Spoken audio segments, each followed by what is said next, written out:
একটা স্বপ্ন আছে ইনশাল্লাহ।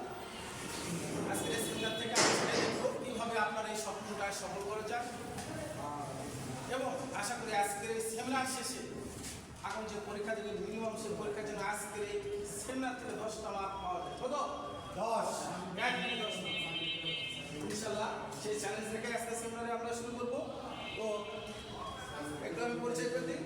আমার এখানে যাদেরকে বসাইছি আপনাদের কাছ থেকে নিয়ে এসে তারা আর কেউ না, আমার অত্যন্ত সিনিয়র এবং ভালোবাসা আমার হকলা একাডেমির শিক্ষার্থী ছিলেন শাহজাহান সাহেব, আছেন আমার ছোট বড় ভাই রাজু সাহেব, এছাড়াও আরেক বড় ভাই বিএস সাহেব, তিনজনই আমাদের হকলা একাডেমির এখান থেকে অনেক কষ্ট করে যায়।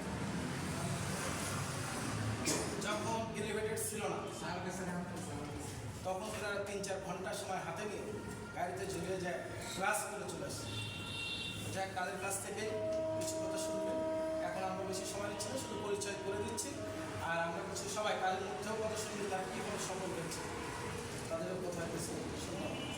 আর তারা এই গাজীপুর থেকে ঢাকা, তখন আমার এত প্রচার ছিল না, এত লাইভও ছিল না।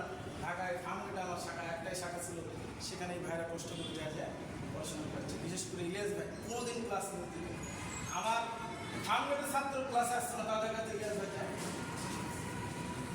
তার সফলতা দেখতেই পাচ্ছে, কষ্ট করছে, আজকে তারা কারো টাইম করার সৌভাগ্য অর্জন করছে। ঠিক যে মেন্টরের সাথে থাকে তারা যদি এই সফলতা পেয়ে থাকে, আপনারা যদি সাথে থাকতে পারেন ইনশাল্লাহ আশা করি এই স্বপ্ন পূরণ হবে। এখন আমি সময় দিচ্ছি না, এখন আমাদের আজকের এই প্রোগ্রামের প্রথম যে কাজটি সেটা হচ্ছে আমরা একটা পরীক্ষা নেব। আপনার কাহিনী সবাই পরীক্ষা আটকে করবেন। দেখেন আপনাদের বর্তমান পর্যন্ত কী আছে একটু দেখে নেন, এরপরেই আমরা মূল আলোচনা এবং আজকের ক্লাস লেকচার এগুলোকে আমরা কথা বলে দিচ্ছি। তো আলহামদুলিল্লাহ এখন আমরা সরকারি পরিচালক